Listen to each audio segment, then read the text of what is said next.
Welcome to the Body, Mind, Spirit Show with me, your host, Coach Rita Hurry.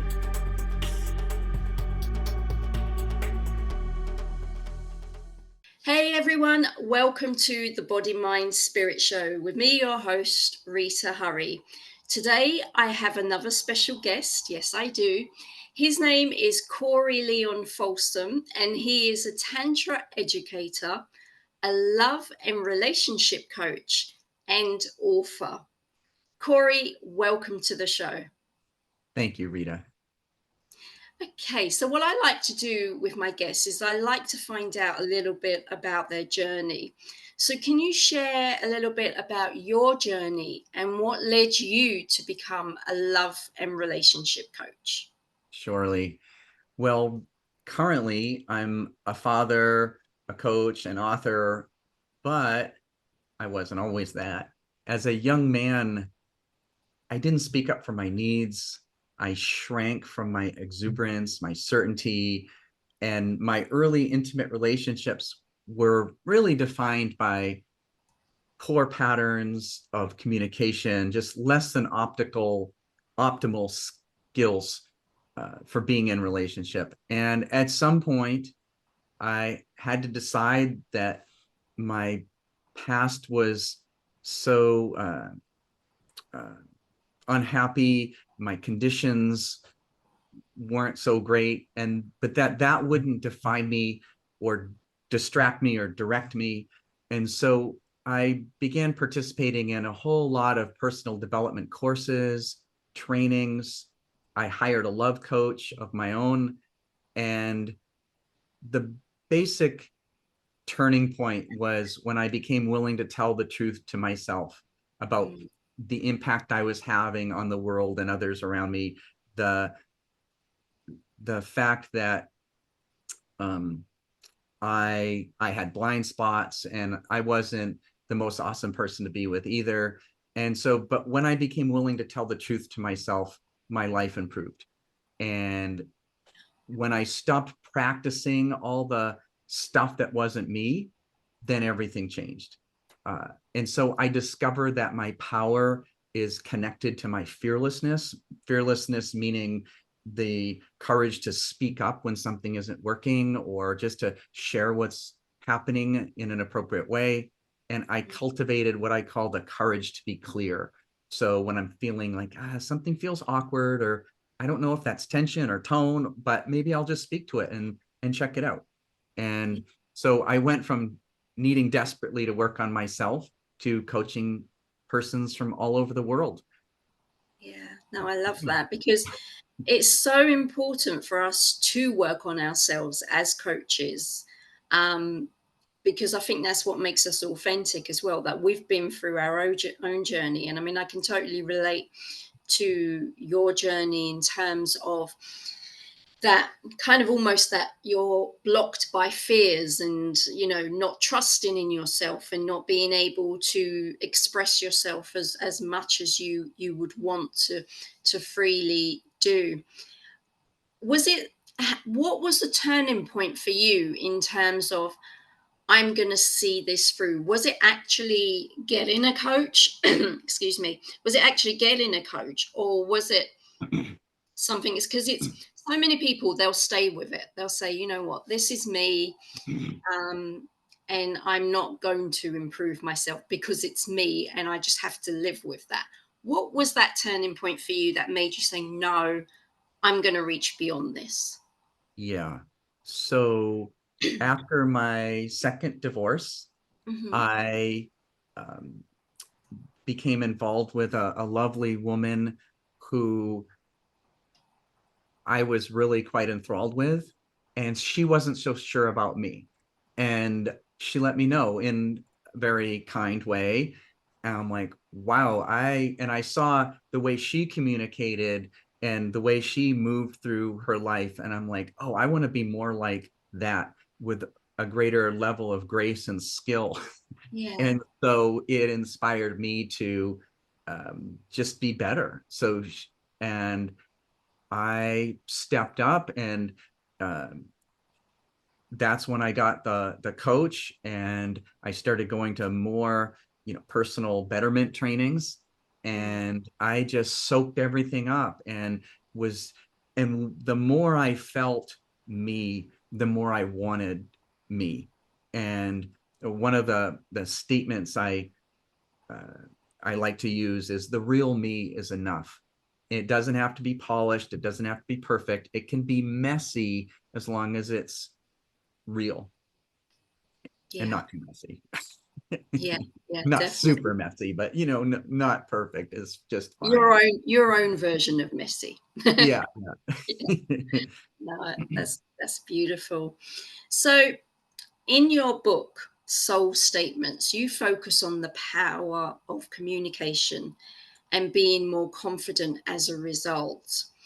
How do we become more effective in our communication with others? Well, I really believe, Rita, that it starts with being more familiar with oneself and one's motivations. Well, and that kind of inner honesty of, yeah, really, I was trying to, um, it was a bid for connection, or I was scared of being embarrassed, so I didn't tell the whole truth, or whatever kind of, being forthright with oneself uh, is appropriate. And the more we can own our failings and our missteps, as not to berate ourselves, but to say, oh, here's where I need to improve. I want to be better. I am actually better than this. So I want to act in accordance with my better self, not my fearful or my unsure or my grasping self. And so I like to say uh, to people who are uh, in a relationship, to to one way to check your own thinking, say before meeting a beloved or interacting, is to say, am I clinging or am I bringing? And so am I looking for what I can extract from this experience, or am I looking to co-create something wonderful with this beautiful person who's agreed to spend some time with me? Yeah. So, from that, the clinging and the bringing, should we be meeting a happy medium between the both, or should it be more bringing? uh, well, bringing is really powerful, and when you can really just even spend a moment and think, what do I have to offer to this time together, Okay. and to maybe realign with, oh, these are my values, this is my value, I am going to bring my powerful present self to this engagement, to this interaction. And uh, and so who do I want to be? How and who do I want to show up as? So, and that kind of feeds on itself, because the more I'm, oh, this is who I was born to show up as, that I want to just continue that momentum. Yeah. So, would you say that it's so important then for you to really, it's so easy, and many people do this. They jump from one relationship to the other, thinking the next relationship's going to mend their soul and is going to make everything all right. But would you say that it is important to actually spend some time really getting to know you and your own strengths and what it is exactly you want, because it is about two whole people coming together and sharing in that. Would you want to elaborate? Yeah, I talk actually a lot in my book about solo time, quiet time, doing whatever it is that feeds your spirit. Mm, And that's the space in which we can reflect, think about things, feel who we really are, what lights us up and what makes us weary. And so that time alone, I can't even stress strongly enough. And uh, for some people that might be breathing or practicing gratitudes or walking in a beautiful place, just strolling without an agenda. Or other people, it's a hard workout or a formal meditation. So it's different for each person. But one of the soul statements I like to, these little reminders is I can let the knowing of my spirit bubble up from inside of me. And if we give ourselves that quiet stop, then we're just more informed about what we really want, what we don't want, and we can communicate appropriately from there. Yeah, yeah. I love that. Thank you. So, what exactly is a soul statement and how does it help us? Sure. A soul statement is a present time reminder of what is good and true about yourself. So you can think of it as a tool to apply that soul's knowing, which you've spent some time figuring out, hopefully in your quiet time, to just counteract the confusion, the distress, the forgetting that happens to all of us in everyday life. So it's a way to realign our thinking with who we really are and what's really important. So I talk about a lot about alignment, but it's really realignment, because we're aligned with what we really want and what we're really all about, and then we naturally forget and we have to realign. So one example of a soul statement would be, my heart is a trusted guide, or I can call upon the grit inside me. And so it's just calibrating your surface thoughts with what your soul knows to be true. And then that can lead you to then better thoughts, better actions, because you're more congruent with who you really are. So, do we reach these soul statements? I mean, I know obviously you elaborate this in the book, so we're not trying to get too much. But we want people to go and read the book. But do we get these soul statements from actually, like, say for example, I spend, I love meditation, so to be able to take that time to connect within, that these soul statements will come to us, or and would be inspired to make these statements, or how do we connect to them? Yeah, that's exactly right, Rita.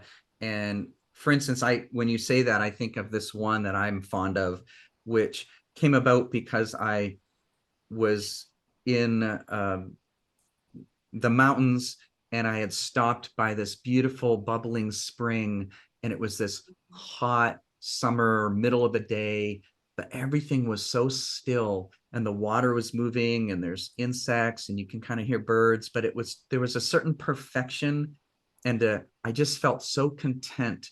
But it wasn't like the contentment was really coming from me.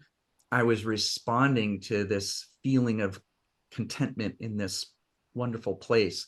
And so that soul statement that I got, that I keep returning to from that experience, is the contentment of the mountains lives inside of me. And so I can feel that whenever I remind myself of it. Yeah, yeah.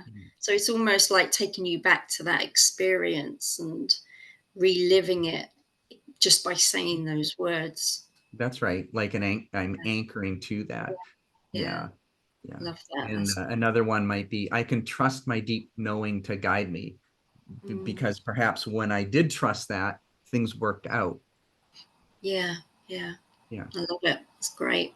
So, how is your work influenced by your Tantra background?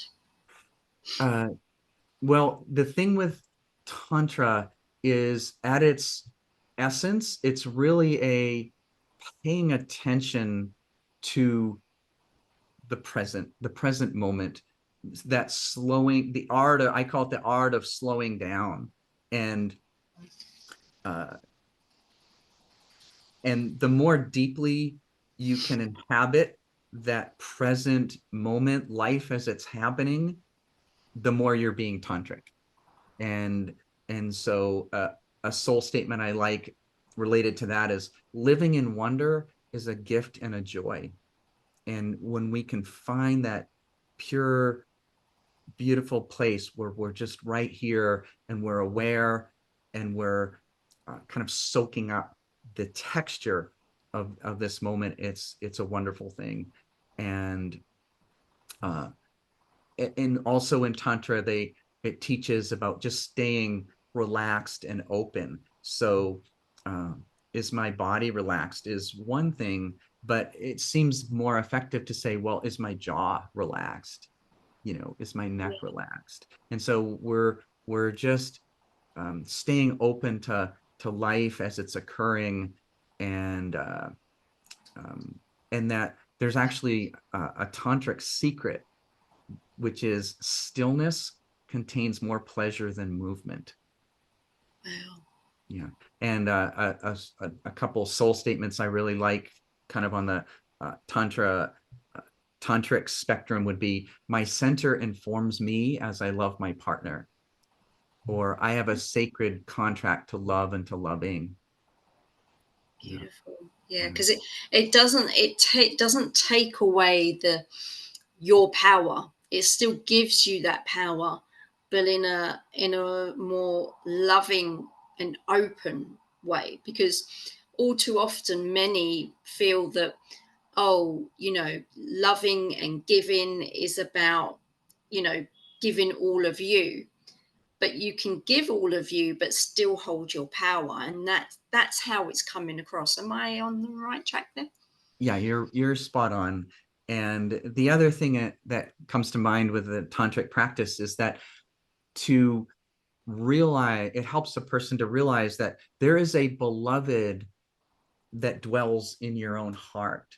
And to some of these solo practices, the self-care is really about becoming more intimate with your own heart and honoring, well, the more you're kind of, you feel a connection and an intimacy with your own heart, the more you're more likely to stand up for your own heart, to not abandon what your heart needs, because it might make other, you don't want to make other people feel a certain way or take things the wrong way. But it's also possible to grow in skillfulness of speaking up and just saying what your needs are in a non-confrontational way. And so that, I love that, I have a beloved that dwells within, is a beautiful soul statement. Yeah, yeah, definitely. Because it can be so easy for someone to lose themselves in a relationship, especially if the other person, I mean, maybe like this could be a question I could ask you, because I'm sure there are many people who struggle with this, where they're with someone who's got a strong personality, who's like a dominant character. And if that other person is not of that character, it's so easy for them to probably kind of shut down because of that, because they feel that's the way to maintain the relationship.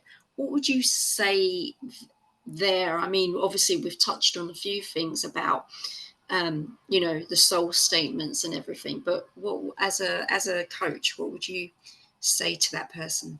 Sure. I would lead off, Rita, by talking about speaking to one's needs by not pointing a finger, not starting sentences with the word you, but just speaking to the impact of this person's actions on oneself. And so, hey, uh, it just didn't feel great when X happened, or that came up in that way. And you just want to say, well, and it could just be as simple as saying, I'm feeling, insert feeling word. So I'm feeling a bit contracted.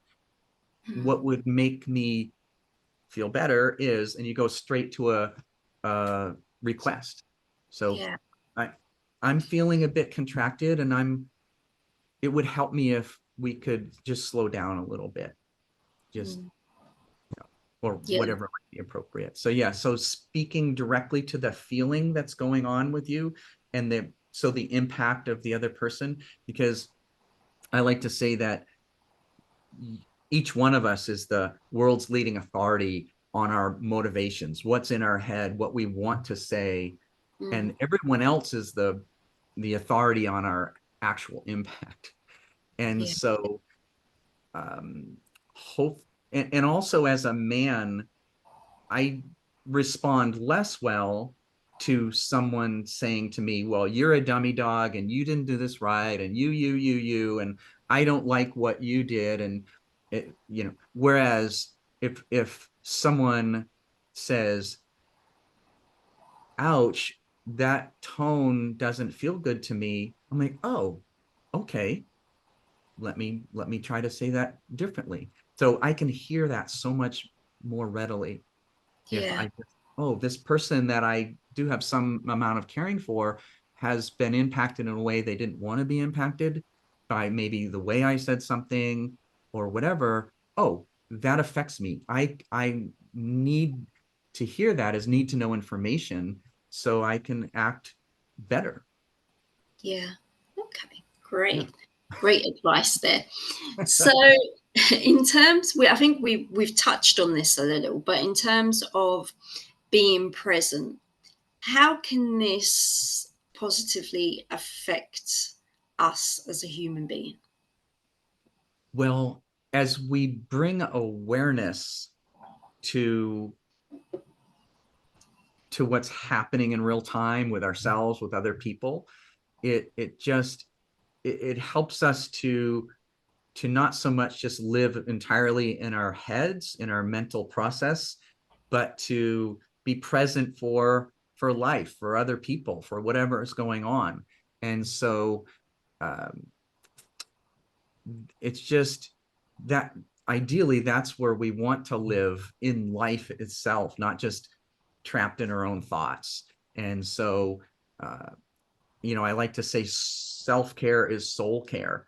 It's what connects us to what's important, and to be more when we're more connected to our own heart, to what's to our spirit, we have a more self-assurance, so we don't have to extract too much value from every little thing, or we don't have to impose what we want to say on anyone else all the time. We can just be open to the flow of conversation and the flow of events, and listen and be curious about the other person. That's probably one of the number one skills in a say a couple's relationship, is to just be curious about the other person, Yeah. to listen to, and we can acknowledge something someone else says without agreeing with it.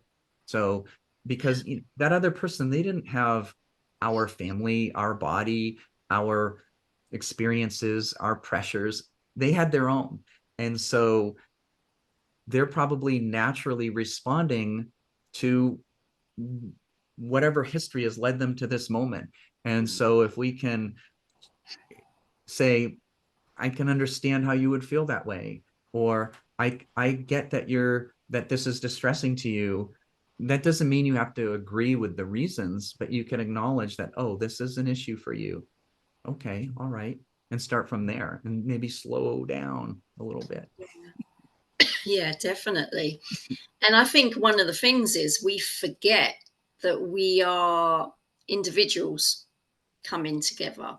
And it's so easy to lose that independence, isn't it? It's like, okay, I know we become one, but at the same time, we are still independent and of each other. And do you agree? I mean, maybe this is my own personal opinion, that having an independent life for yourself and having different hobbies, having different maybe aspirations and goals outside of the relationship is good for you both, because like you said, that curiosity still stays there because you're still learning about each other and what's new and stuff, then actually just being one and doing what the other person wants and vice versa.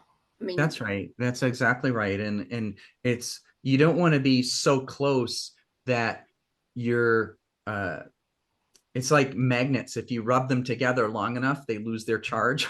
You want to have that little, at least some measure of, oh, I'm starting to miss this person. That's a wonderful way to come back together where like, oh, I'm so happy to see you because we've been apart for a amount of time. That's a wonderful thing. And also I think it's very helpful for people to remember that this person that's chosen to spend that's made the decision to spend time with you, they weren't drafted into that position of partner or companion. They volunteered. and and so the another thing to keep in mind is that, oh, if you're seeing some common complaint from this person that you're with currently that you heard from the last person and the person before that, oh, what's the common denominator here? It's like me. yeah, So that's a great clue. And that doesn't mean you have to then immediately tell them, oh, this is the thing. And it's no, you can work on that on your own, get right, figure it out, and then come back to that person more confident with a little more skills. Maybe you do that with your own processes, your meditations, or with your coaching, or with whatever you respond to talk to yourself honestly on the inside. That's what to do, not just because somebody says, oh, I'm supposed to go to yoga 5 days a week because that's the, it's like, if that's what gets you in touch with that feeling of you, then that's awesome. But it's going to be different for every person. yeah, yeah, Yeah. definitely. So, what are the key principles to maintaining a happy relationship?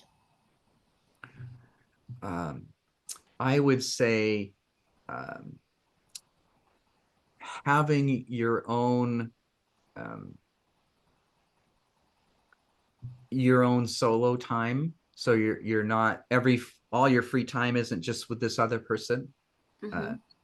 I would say that allowing each other space and grace to be messy, as we mentioned, to not Yeah, have to not require perfection of each other.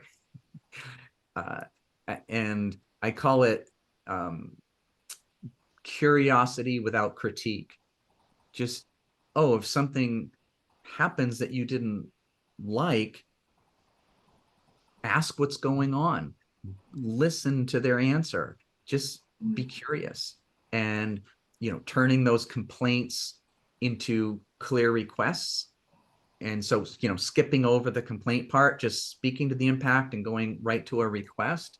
I also like to say that curious without critique, there's another kind of portion of that is I call it speed to empathy. Like, how quickly can I find empathy for whatever this person's presenting, if it's an unhappy situation, and then acknowledge before proceeding. And then when you don't know what to do, just offer more of yourself. Just dial up your presence a little bit and just be. And uh and then that solo time, as we keep returning to, yeah, like, it's one way to uh like do the emotion, or at least be centered and grounded enough to then come to your partner and take care of those emotional dishes versus letting them stack up in the sink. Just staying current with stuff is really, really a good thing versus yeah, letting anything build up, because the more you wait, the more it builds up, the harder it is to initiate that conversation with any kind of skill yeah, yeah, yeah. consideration. Yeah. So I guess it's really that being present. That sort of that's where that comes in, definitely. I'm Right. going to Yeah. sneak in an extra question here, Corey. Okay. It's cheeky of me. Um, how does someone know, like, and again, this is something I've seen quite a lot, but how does someone know when it's done, the relationship's done? Because it's so easy to keep on and on, even though it's just the same battle over. How is it listening to your soul? What exactly should one do? Yeah, certainly a very important question. Mm, You want to be the right person. You want to be the person that um, that isn't the problem, or at least the bulk of the problem. And that being said, there is something to be said for also being with the right person. And so one of the main criteria would be, do your values match, or is there a mismatch? And so are you compatible with the way you want to live your lives? And I mean, it can be as, simple as, sleep patterns and music and food and those kind of things.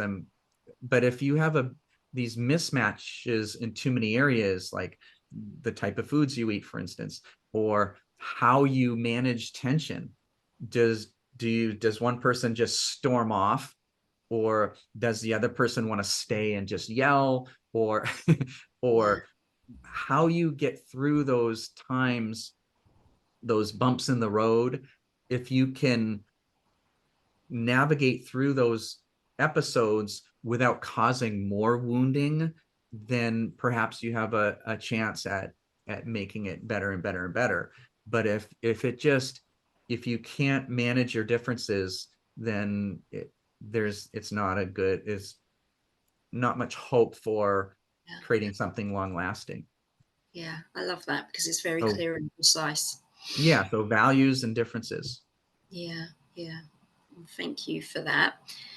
Uh, I like to ask my guests their final golden nuggets. So, the one last wisdom that you'd like to share with the listeners today. Yeah, what we tell ourselves on the inside really matters. Mm, And that being said, you can call up the best part of you in a moment. So that there's a place on the inside that feels like home. And that's the place to return to in those moments with yourself.